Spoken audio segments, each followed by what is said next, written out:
and welcome to that 90s Wrestling Podcast. I'm your host, James Tunstall, and today, very special guest. Both of these girls were former OVW champions. A lot of UK fans remember them from British Boot Camp. We have Kelly and Lucy, Hannah and Holly. I think I've got that respectively right. The Blossom Twins. Hi, how are you? Good, thanks. As for everyone can see, I'm recording in the car today because I'm actually traveling. But on the plus side, it's actually daytime for a change, so it's all good for me. I know, that's why I had to ask you, even though I'd seen it. You know, this is what the hilarious thing was. I felt so silly saying, are you in America or are you in England? Because I'd seen the show and I saw you interviewing, but I had this complete, sitting there watching it going, is he American or is he English? Because we're so used to, obviously Kelly's husband, and then we were so used to being around, our American friends and hearing them all the time. So I had to ask, and I'm like, why am I asking? But then you said it, and I thought, oh, that means we don't have to worry about the time difference. So yeah. Well, I've got a weird accent anyway, because my family is like antique dealers. So I used to be literally traveling all up and down the country with them. I just picked up these wide range of accents, so no one can ever work my accent out. Well, that's what I mean, when you can't always pinpoint somebody, and then you're thinking, and now with Chris, when we listen to him, I just forget half the time, unless we're around really British people, and then I'm like, oh, you can tell. But yeah, so I did have to ask. I feel sorry for everyone down here because I'm from Nottingham, but I've just moved down to Somerset, and they haven't got a clue what I'm saying half the time. Yeah. Oh. Cool. So I suppose we'll get to the beginning then. Your childhood, was you fans growing up? Well, you okay. Not until we were 12. We think that I don't remember ages. We saw a few clips of wrestling at our Nana and Granddad's house, maybe when we were a little bit younger, and we remember Hulk Hogan from one of the episodes we must have seen. So we watched a few of his movies, didn't we? We love Mackenzie's Island. I don't even know if people remember that one as much, but that was one of our favorite movies. And then it wasn't until we were 12 that we actually properly got into it. And then as soon as we loved Big Show, we loved Triple H, and then we saw the Hardy Boys, and that was every scrap bit of paper, every school planner we had, it said the Hardy Boys. We draw the Hardy Boys symbol, Hulk Hogan. Yeah. So from the age of 12, it's like we were hooked. Yeah. Cool. And because a lot of people, it was rather for example, myself, my father was a fan, and he used to have say the videotapes lying about, and I discovered Royal Rumble 91, and it was Hulk Hogan, and basically just fell in love with it since then. And I know for a lot of people though, the Attitude Era is what got them, especially the Hardy Boys. I don't think people realize how much the UK fans love the Hardy Boys. Yeah. Oh, we did. We were because I mean, our granddad, out of all the people, our granddad used to talk to us about it all the time, and he'd love to know the inner workings and stuff. So he must have seen it somewhere. And then our mum and dad do remember the old British, Mum must have watched it. So she must have seen it. But our mum was a saint as well. Once we got into it, we used to have a little wrestling shop in Stockport, and she used to go there. And she used to be their biggest customer for all the stuff of the Hardy Boys. She used to get us. It was crazy, but our bedroom walls were just Hardy Boys. And mind you, we put every poster that ever came in any of the WWE magazines on the wall, but it was these giant Hardy Boys posters everywhere. And I don't think from the age of 13 to 18 we were ever out of a Hardy Boys t-shirt. Yeah. We had a theory of only a 4-letter word, 3 extreme, 2 extreme. We had them all, and we still do in our cupboards. I can imagine then, not just the Hardy Boys, can imagine then Lita, she was a big influence for you growing up then. We did. We absolutely loved Lita, but I think it was just we wanted to be Matt and Jeff Hardy, and we wanted we wanted to be a tag team, so they were just our everything, and the fact that they were brothers as well. Yeah. So it was just we were always Matt and Jeff. We want to wrestle them, and we, that was our dream. Yeah. Cool. And you're from Stockport, I think I've got that right. So near Manchester, and you found yourselves in Drop Kicks, was that right? No, we actually found ourselves at Future Shock Wrestling. Future Shock, that's it. So Alex Nick Aldis was Drop Kicks. I got mixed up. And Damon Lee was we pretty much got into it about the time that he was kind of taking over and training everybody.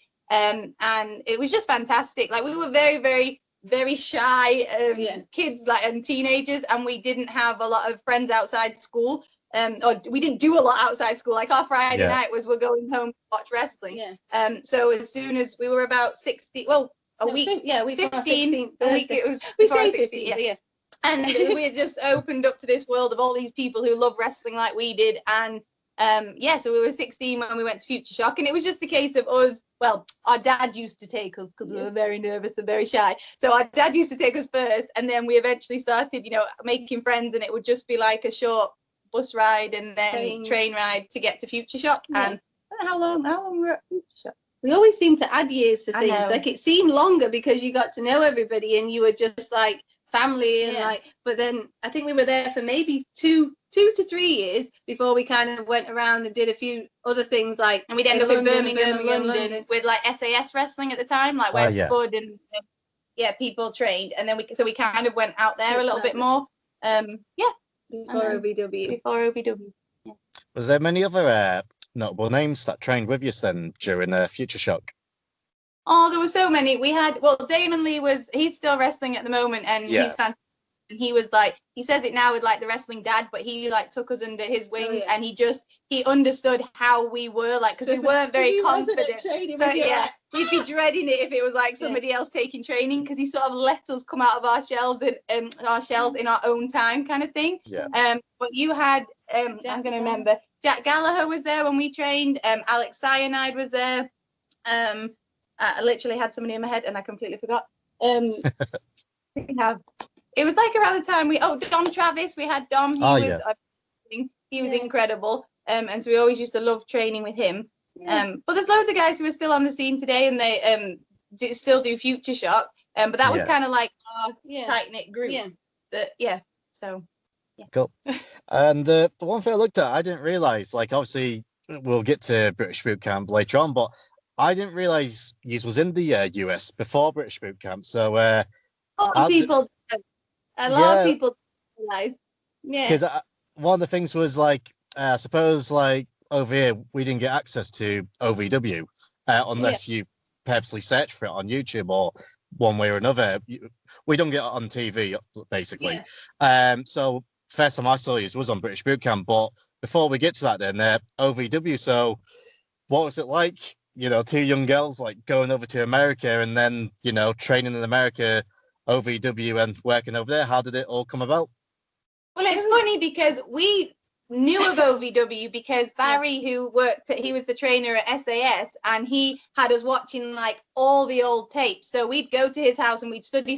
We had like notebooks about this thick of like tag team matches, and we used to watch OVW, like Randy Orton and John Cena, like at that time. So we'd heard of it and we knew little bits. And then it wasn't until we trained at Future Shock, we'd done a lot of stuff with SAS, and we'd been getting more on the UK scene, but we were wrestling guys. Like, we hadn't really wrestled any of the girls.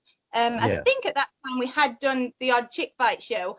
Because like it was very new for us to be wrestling girls, and because we loved being a tag team. So, and there were a lot of guy tag teams out here that loved wrestling.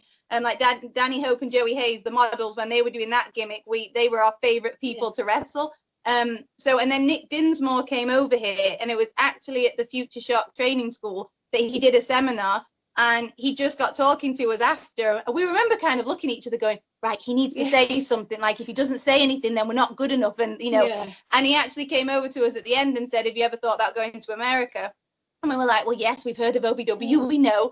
And that was it. We had a conversation with him, and I swear that must have been the beginning of 2008. And by the August, we said to Dad, right, we're going. That's it. We're going to America. We want to learn. We went for a week in August, and then we went. So then, and we'd already started working as well. We got jobs.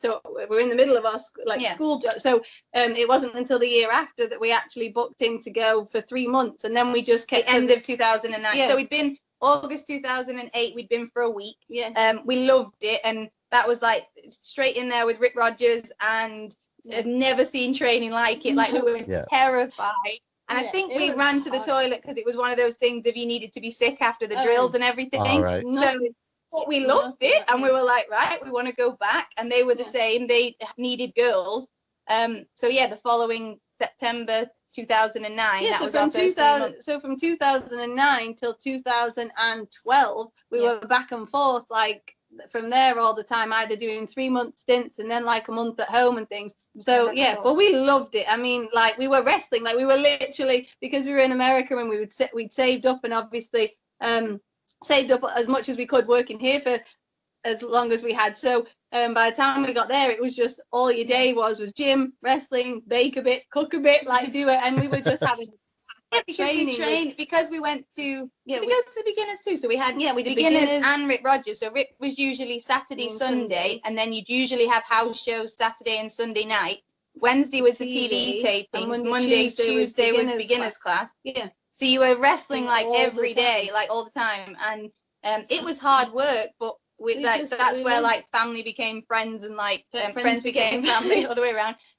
Because there was just everybody from all over the place had come, and all in the same boat kind of thing, all just there looking after each other and being there for each other. So yeah, we had a blast there. We really did. And you mentioned Nick Dinsmore, which I think a lot of people remember him as Eugene. I think he's actually coming onto my show like maybe soon, so I'll mention that the 2 years to come on.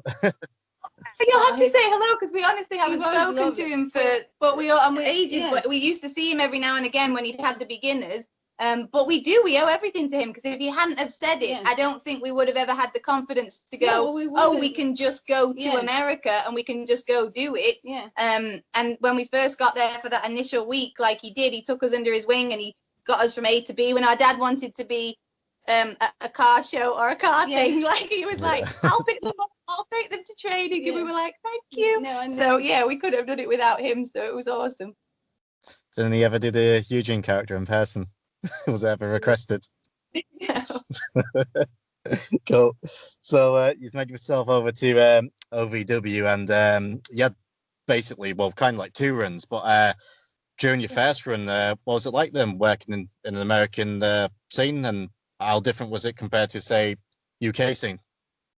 It was awesome, because the first 3 months we were there too, we were heels, and we've never been heels our entire career since. And it was I wanted to do it more, and I really, really wanted to sort of at one point have our turn or something, so I could be like heel. Like I loved it, and we had like a really good time. The difference was, I think, straight off the bat, was that we had to learn very quickly TV and like cameras, because you didn't have to think about that before, and we never did when we were sort of doing the indies or doing house shows. And so that was like the Wednesday night TV tapings were very nerve-wracking, because you just had to learn everything. But as far as fans and stuff, it was very similar. People got to know us, and I think that was the first place, besides Future Shocks, I think we had some fans who really got to know us over the years. When you can like look back and see pictures when they're like this big and then they're bigger. And Future Shock was every week the same crowd, and some of them had come to house shows, and you're in the same OVW, you'd see the same area, and they were really die hard. Like that was something that they loved, and they've been going since they were kids. And then now we see people who it is their grandkids, and then their kids. It's just to say about differences and similarities, but TV was the only thing I can really say that was really big difference. Yeah. And yes, that was good. And then obviously the main thing was British Boot Camp, which we loved over here. Like in the UK, it was on Challenge TV every week, and it was really popular. So like I said earlier, I didn't realize you already worked America. I thought TNA literally came over to the UK, handpicked, for the best stars over here, and brought them over there. So how was the process like? How did you get picked along with Marty Skell and Spud? Well, the funny thing was, we'd been in OVW, and then in 2012 we came home because Kelly was getting married. So she had, they had to do their visa process. So Kelly was home, and we were working in a school. And bless the school we were working at, because in January of 2012 we had a tryout. So TNA were in Manchester, and we went and we had to wrestle each other. We had a full-out match, like wrestling each other with D'Lo Brown, like being the guy who was kind of like watching, and Doug Williams. And so we talked to everybody, we got to see everybody, and then it kind of was like it went quiet, like we didn't hear anything. And I think we must have done a few odd shows, but like while we were in the UK, but we were working, we were kind of saving up, and Kelly was sorting all her stuff out. And then it wasn't until maybe August, like the summer. Yeah. We got a call from Jeremy Borash saying, well, actually, now we're doing a show and we'd like you to be part of this show. So we were like, okay. And it was literally Action Station because we were working in a school, so we didn't have this time. Like it was, we couldn't just keep going down to London. Yeah. So they were so good with us and so kind because we just got this schedule and then that was it. We were needed in London and we had all these filming days. Because I think for most people in England before that, unless they knew us from the like 2 years, like we went from over here to 2009 being in OVW, maybe doing the odd show here, and then all of a sudden boot camp. So for a lot of British people, for a lot of British people, they probably thought, I was like, we've been doing this for ages. Some people probably thought, well, where have these two come from? We were 6 years into it. We were 6 years into wrestling. But even when boot camp came along. But people used to say that on boot camp half the time. Taz did commentary, we were like, he thinks we've never done it. Like, but we literally, because we were in OVW and I guess in that bubble for 2 years. Yeah. A lot of people probably thought, well, where have they got those from? And it's like, no, we were in England before, but then we went to America and then they just so happened to say so. We were very lucky, and it was. I never thought about that. No, I was just like, well, no, Spud. We were like, hey, Marty, hey, Spud. Yeah, we've known you for ages. So it was amazing. So.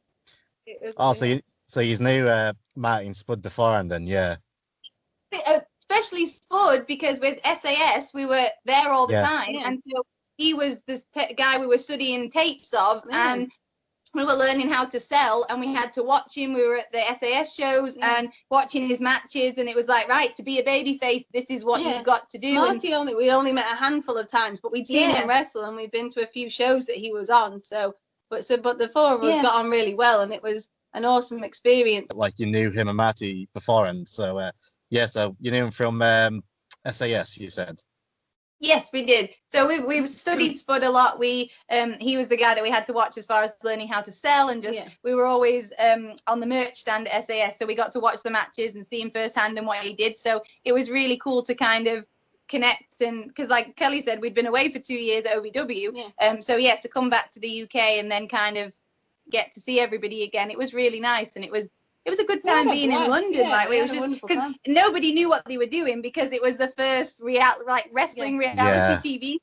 And Jeremy Borash was in charge, leading the thing. But, because we get the question where people go, oh, reality TV. And we were those people that are like, this is not real, it's fake. Yeah. I think the lucky thing we had was because it was the first time and because nobody really knew what happened, not what was going on. Yeah. We just genuinely, we say to people, it was actually reality. There were so many moments where they literally just had a camera and they were just following us to these places and following us to training and following us everywhere.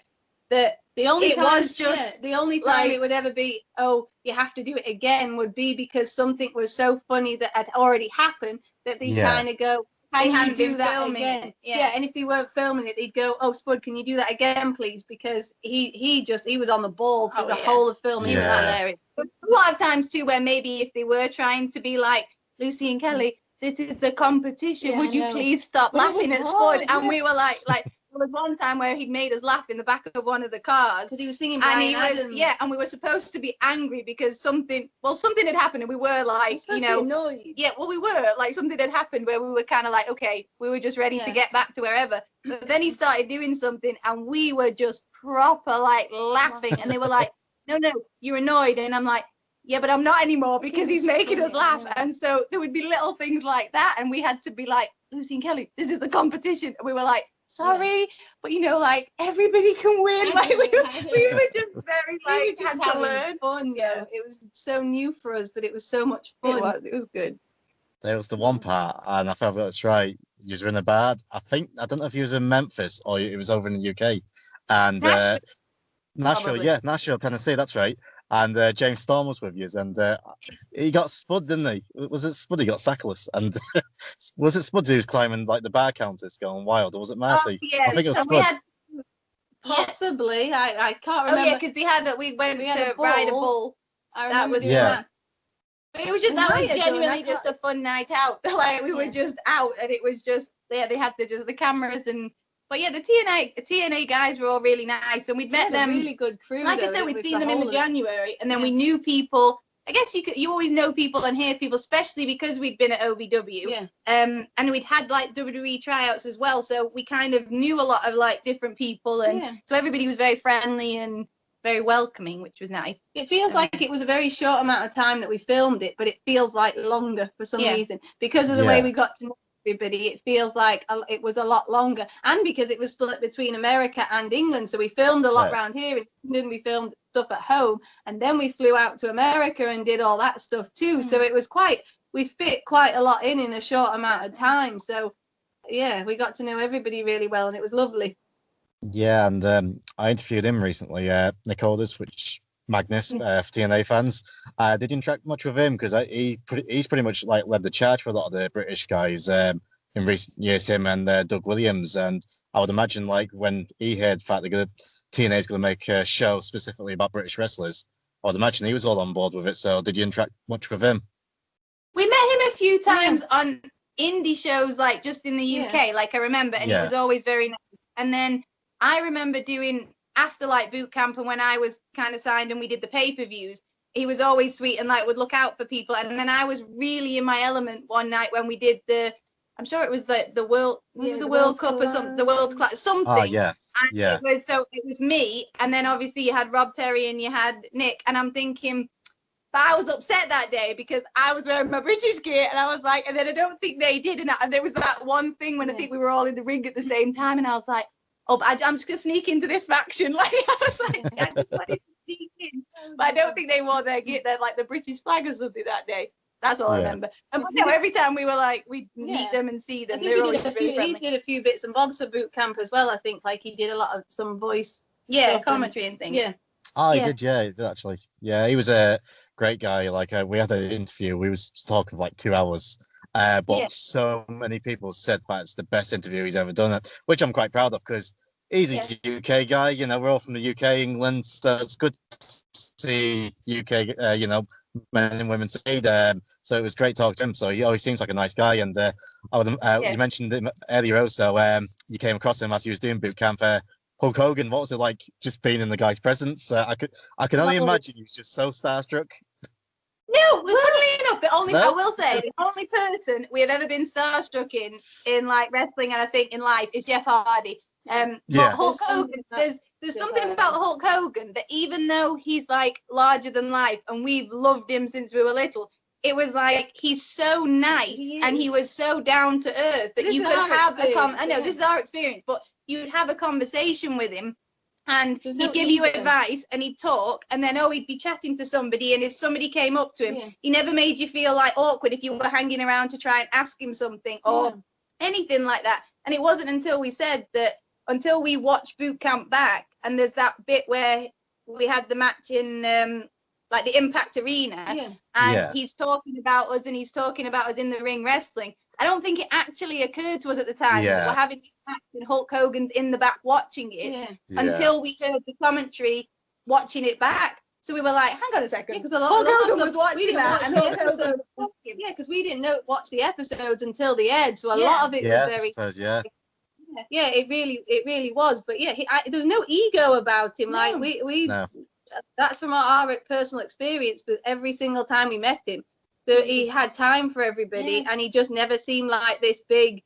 Not just like, to us, but like the people you were around. Like we've been backstage a few times where, even like when we were in Louisville, like our Louisville friends and the people from OVW were having tryouts or talking, and he just turn and talk to me. He was just like part of the people that were stood there talking to people and talking to everyone. So it was really nice. So Good. And you mentioned it, and he was in TNA at the time, Jeff Hardy. So did you interact with him much? What was it like? Yeah. There's just something. I mean, obviously he was on every sticker, and the teachers we regret saying back your English books or something, and we were like, okay. And then it's like, come in and it's like, it is a picture of Jeff Hardy as well. There's something about him like it where he just, and we have we've actually got a picture with him, and that was Jeremy Borash, because Jeremy Borash just understood how much, wrestling, if you love wrestling since you're a kid, you know what it feels like. Like I know when you get older, people will be like, oh, it's this, that, and if you're in the business, you have that kind of professionalism, which we always had, but at the same time inside you'd be like, oh my god, And I think when we took the picture, Jeremy Borash actually stopped enough to say, "Can you take it?" And we got to talk to him just and say, "Yeah, we thank did, you. because I think we were determined one day to just be able to say thank you. Because if it wasn't for him and Matt, like we wouldn't have like been the people that had gone right. We can do it. Like I think even when we were actually backstage at TNA once, Jeremy, it was the first time we'd ever been. We'd been to a wrestling show here before, and we'd seen Matt Hardy, but Jeff hadn't come over to the UK. So TNA was the first time we were actually realised that, hang on a second, when we see Jeff come out now, it's the first time we've ever watched him live. So Jeremy Borash actually let us go and sit in the crowd for it, because we were like, this is so cool. Like, that was the little, like, never been in England. No, we never not been when we growing up. Yeah. So it was like, for us, that was, and Jeremy Borash, again, was just so wonderful with us because he knew how much it meant. We got to, and he is. It's just Jeff Hardy. Even now, when I watch, I know they say etiquette, so this is like smack our wrists, because in wrestling you go up and you any job, but you go up and you introduce yourself to people and you say hi, nice to see you. You know, it's a work day. You're going around. But if Jeff was like here and you're walking, and I'd be like, oh, there's another way around. Like, I'll go, because I couldn't just go, oh, we're working in the same place. I'll just shake your hand. I was like, I'll see you later. I'll go this way. So. Maybe that was wrong. Even now, though, if the WWE Network's on in my house and something comes on and it's Jeff Hardy related, I end up sitting there. If I had something to do, I'll just sit there and watch it, because it's childhood, it's him. There's just something about him. So that's a long way. And well, this interview will be released like next week, but this weekend he's in like a triple threat match, ladder match with AJ Styles and Sami Zayn. So I can only imagine it's going to be a pretty good match. I was going to go AJ Styles, and I was literally just going to go AJ Styles is phenomenal. And then I was like, but he is another, like, he is a really nice, and somebody who inspired us and was just really like humble and good-hearted, like every time we met him and stuff. So he's awesome. Cool. And one part, we'll get back to the boot camp, and one part of the show as well, which it's quite sad to talk about, but you had a training session with Johnny Saint, and unfortunately he passed away this year. And for British fans and world of sport fans, which is a little bit before our time, but obviously your parents and grandparents, same as mine, they showed us some of it. What was it like working with him, like training and stuff? Rollerball Rocco. Oh, Rocco. I don't know why Johnny Saint does technics to UK. Rollerball Rocco.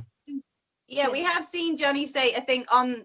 I don't know if we've but we see, But he was lovely, Rollerball Rocco, like a really nice man to work with, and just we spent a day with him doing the training, and just lovely again to have feedback, because we obviously in OVW we had Rick Rogers, and being a similar era in the way they teach you in old school. You could just sit there and you just be listening to him, because we love obviously just wrestling. Like, that was our favorite thing, just obviously to get in the ring, roll around and train, and the knowledge and the stuff that like he could do and he could impart on us. You just could just sit there and just be like, okay, like I'm just gonna sit and listen. I don't need to say anything. And then obviously, and I remember because you said he had a pacemaker, didn't he? So, and he was still trying to like get in and do stuff and show us, and it'd be like, well, maybe just be a bit careful. But he wanted to do it, and it was honestly to have that, you know, interaction and be able to have met him. We were very lucky. We were very lucky with the show and who we got to meet and who we got to learn from. Yeah. It's quite something. I don't know why I said Johnny Saint. I know who I meant, Rollerball Rocco. I think the reason why I said Johnny Saint, I've been watching a lot of NXT UK lately. So that's I watched him. It's on the ball. It's like. I'm glad you corrected me. People will be thinking Johnny Saint's died. Never heard this before. Rollerball Rocco, my mistake. So as towards the end of the show, so did you always knew who was going to win it, or was it like a shoot when they said to you, like, right, the winner is? How did it work out? It was a shoot because it was very emotional, because like I said, it was all behind the scenes. It was all kind of a little bit crazy. Kelly was, like I said, it was still the year that Kelly was working on getting a visa for like marriage. So there was a lot of stuff that was on behind the scenes. Yeah. And it was one of those things that even just thinking about staying in America, I was like, well, this is the big shot, you know, to get your contract, to get your work visa, to be a wrestler and be living in America. And so I was like very anxious and very nervous. And he didn't say anything, did he? No, nobody told us anything. We were stood in the back lot, like where TNA was filming. And then Hulk Hogan just kind of hanging out, stood there, and then Dixie Carter. And then it was just like, right, they needed to film stuff, but it took forever. And then you just had to go and stand in this room. And I think all four of us were just like shaking. They didn't say the whole way through. They never really said anything. No. And they never, so we didn't really know what was going to happen or how it was going to play out. And then, because then we were on the tour. I think all that, we were on the tour, and then it wasn't until the Manchester tour, because we weren't on the show, obviously. I think we'd done the tour. We all did the house shows and the tour, so that was really cool, and that was something that was a lot of fun to do. I'm trying to remember Matt Orden now, so it aired but then it was Manchester where she suddenly, that was even a surprise, because she said, we want you to come out into the arena, but we weren't wrestling, and then she said to us that actually she would like to sign us as well and, take us to America, and we were like, okay. So it was all very... Then it was awesome though, because we got then to have Spud in America and show him all our friends that we'd seen, help him get apartments, do all that kind of stuff, so we knew everybody. So then having Spud there, it was kind of like, even though we had a lot of family there, having him there too was like, oh look, we have our English friends, and having that mix of a sudden across the pond was really awesome for us, so we loved having him there too. And then that was the time I think that OVW kind of ended up being a bit more joining forces with, so they sent a lot of Impact talent to OVW. So then we were all kind of training, and Al Snow was kind of popping in and out. So so then that was training changed and stuff, and so it all worked out in the end in a way, but then in certain ways. But and one of the big matches you had as well, before you mainly concentrated back on OVW, it was yourselves and Marty's girl against Jessie Tara, which everyone knows as Victoria, and Gail Kim. And I'm pretty sure that was the match where Marty suffered a pretty bad injury diving through the ropes. What was it like when he went through them ropes? And after the match, I can only imagine what condition he was in. Yeah, that was Marty's tough though. I don't even remember. I think he came backstage and he was kind of shook up. And he had to be seen to, because I think they were filming stuff and he had to sit out a little bit because he was just all bleeding from everywhere. I thought it was I thought it was head. No, I think it was his shoulder. But yeah, head, shoulder. I remember him going into it. That was lovely though, because we got to experience that with him though too, to have that match and be in England, and that was one of the biggest matches. The biggest match we've ever done, and we'd wrestled Tara and Gail on all the house shows that we'd been doing, so we'd had experience in the ring with them, so we really enjoyed wrestling them, and it was a really cool match and really cool experience to be part of.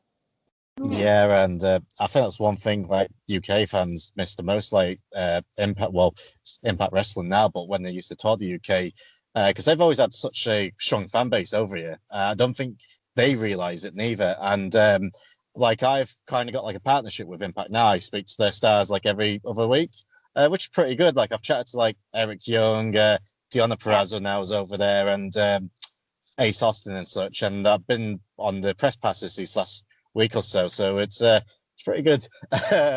But that's probably the one thing I would love to see, Impact come over here. I think there is plans. Well, there was plans this year to for them to come over here, but unfortunately with COVID, just put a stop to everything. But so that was your biggest match in Impact in Wembley Arena, and then you went back to OVW and started working with mainly Lady Tapper and Taylor Hendricks. And like you said, OVW kind of went over makeover. It was more working with TNA, I suppose. And you had that awesome 4-woman ladder match. What's it like working that match? That was awesome. We loved working when Lady Tapper came along. We loved working with her because it was kind of our dream come true for storylines, because it was the big man, and she was lovely. So it's we really got on well with her, and we always had these ideas, and so that was so much fun.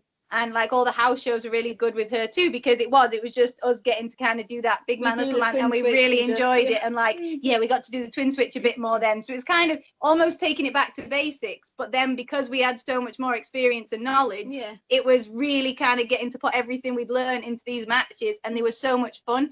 The ladder match was a dream come true, because we were just just going to be the Hardy Boys for a minute. Not really.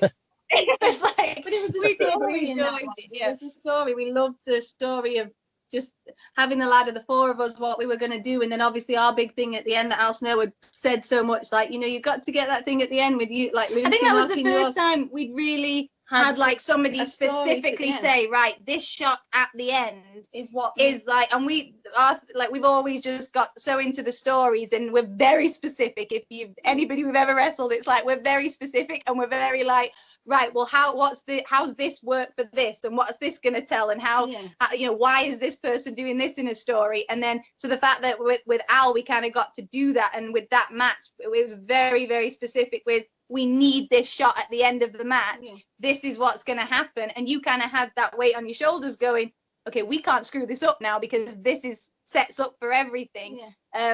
So that was it was a lot of learning experience too, because we never really wrestled with like ladders, tables, chairs. We've never done any of that. That was literally the one and only match we've ever had with that stuff. And I just remember it being so funny because I don't like heights very much, and because the ladder, there's certain thing like shots in that match where you're looking and it seems like I am terrified and I'm literally like 2 rungs off the ladder. But what people don't realize, you're not just on the 2 rungs of the ladder, you've got the ring as well. So all of a sudden when you're in the ring's wobbling and you're like, no matter how high you are on that ladder, it is scary. Because people always go, are you just like selling there, or like are you really like scared, or is it taking that long to like climb up that ladder? And like, if it's Kelly, it's legit taking that long to get up. I think at one point I did say to Taylor, stop shaking it.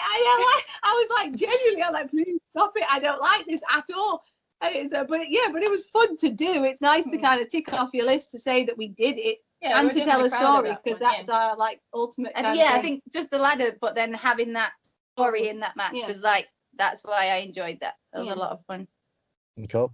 And not long after this, you decided to leave TNA. So like I've listened to quite a few interviews you've done, and I think, was it like a contract situation why you decided not to resign, or what was it? We hear mixed reports. It's a hard one to explain, because basically after boot camp they said come to America, which we did because we were going to America. And well, basically I had then a work visa to work for TNA, so I was signed to TNA, but I couldn't sign because I had got my marriage visa and I was getting married. But then once you do that, you have to wait to get your green card before you can work. So I couldn't sign anything. So that's why Lucy appeared on certain pay-per-views and certain TNA shows without me. But then as it all kind of went on before I got my green card, I wasn't having as much fun wrestling. And it'd been a while. Once we got back over there, we hadn't been home for a while or seen our family. And I think I was just getting a little bit, my ideas were changing, and I don't know, it would stop being fun for a while. There were a few things where, like, backstagey kind of things where, like, places OVW had changed a little bit, and there was a lot of stuff going on that just wasn't very fun. And then obviously with Kelly, me having to do stuff without Kelly, like, we wish if we could sort of go back in time and it was meant to be the way, you know, we'd have loved to have put in hot, like, as a tag team and like have done everything, but just the way life happens, it was meant to be that way, that I was kind of doing the pay-per-views, which I loved and I enjoyed, but I very much missed and didn't feel like I had quite that confidence without Kelly there.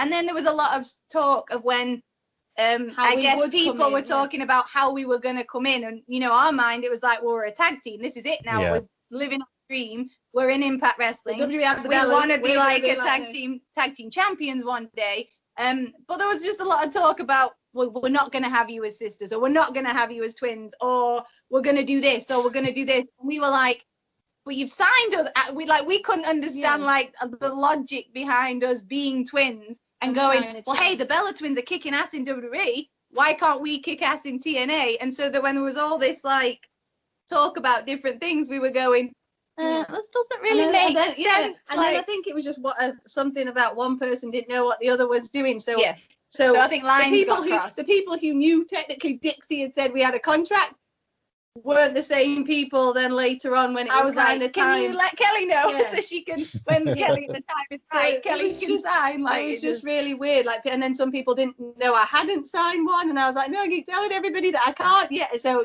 it was just up in the air. But it was kind of what, I don't know. We say, and I mean, I had the opportunity to stay on, but like, it was just a bit of a weird time, and I was thinking, I didn't think I had the confidence without Kelly to just be a wrestler without Kelly.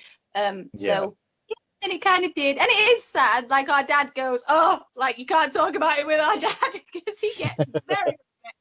But yeah, so we really would have loved to. And I think we always say the timing of wrestling as well, because also when we got to Impact, we say now that being a wrestler nowadays and being a women's wrestler nowadays is amazing. And like now you can't help but get goosebumps. And I think we came in at it like just before. I know. And then Bailey came along and you were like, so I think we just missed the boat in our like time in our lives where when we got to Impact as well, we were still those people that did not want to do sexy. Like we did not want to have any part of that. Like we admired all the knockouts.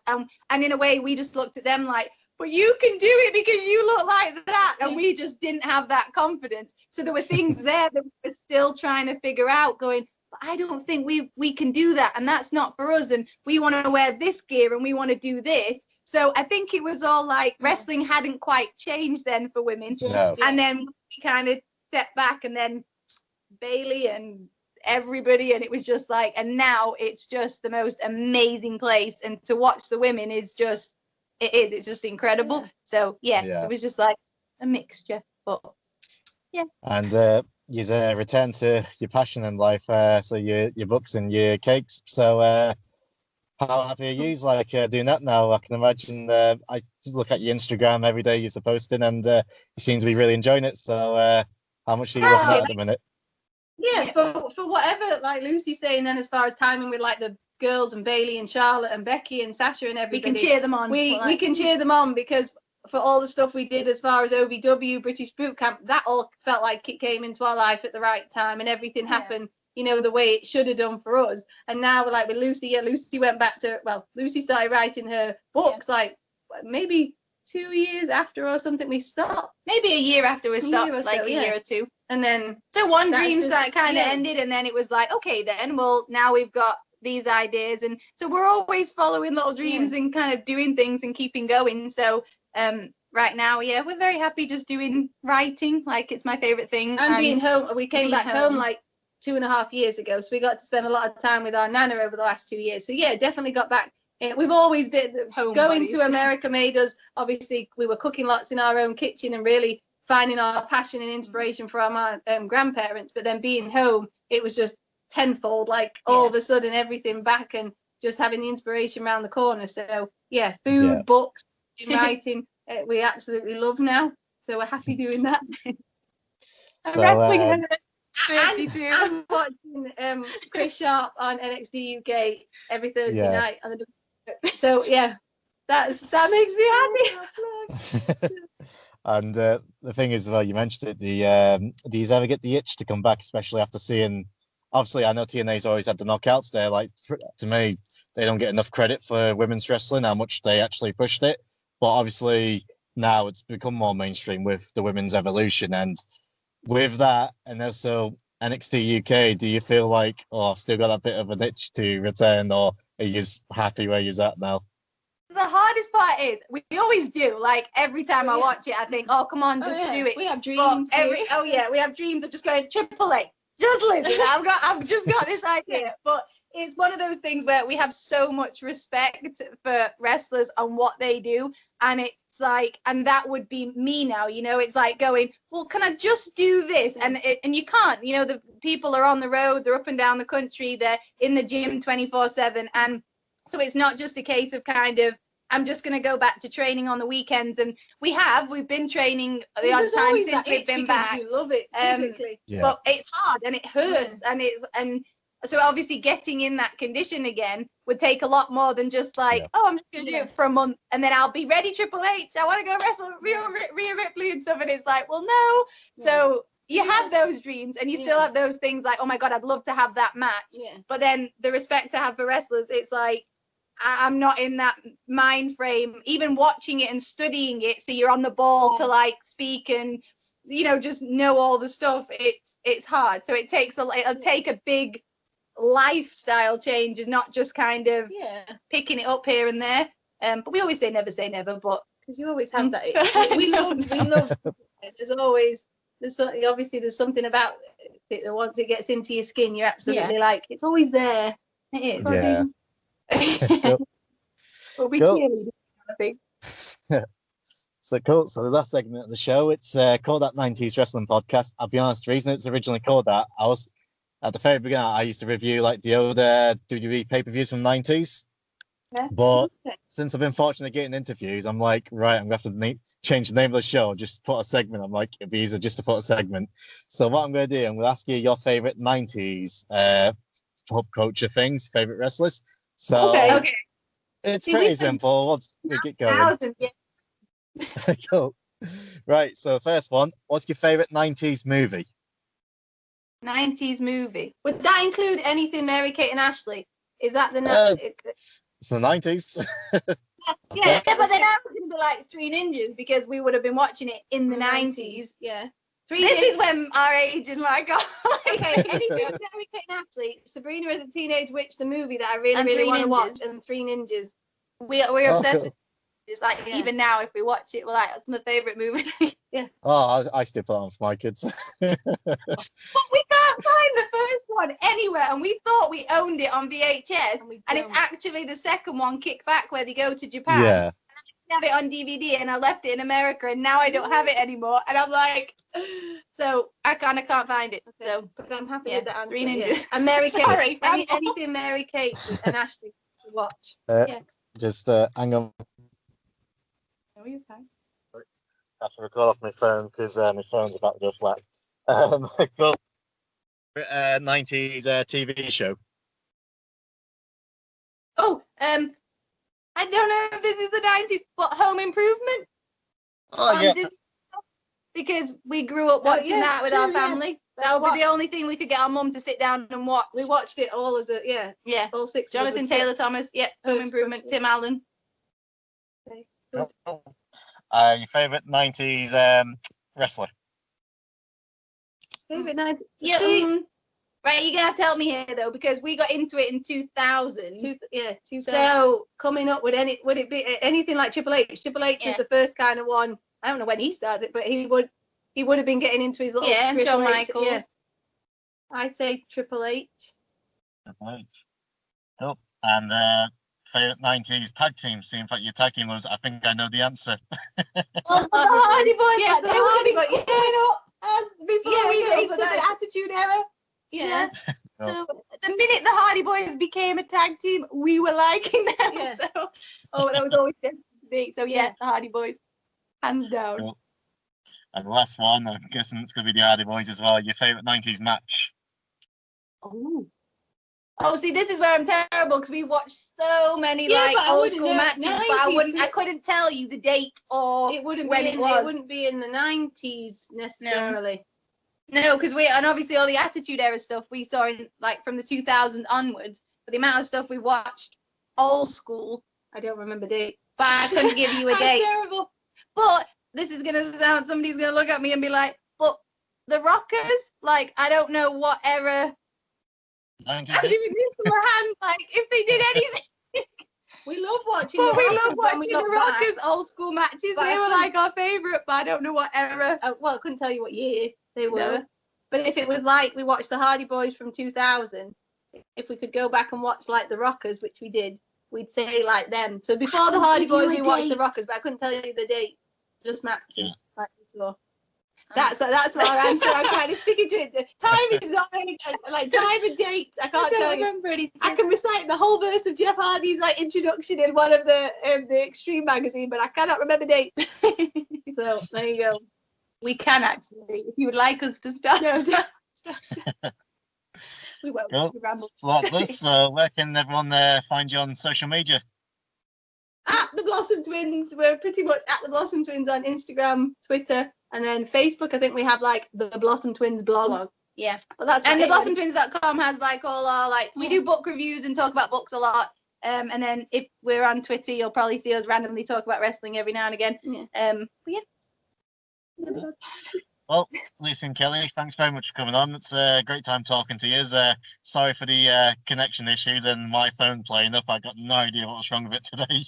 So, you had to bear with us while I was trying to figure out why my laptop decided not to do video. Thank you so much for having us on.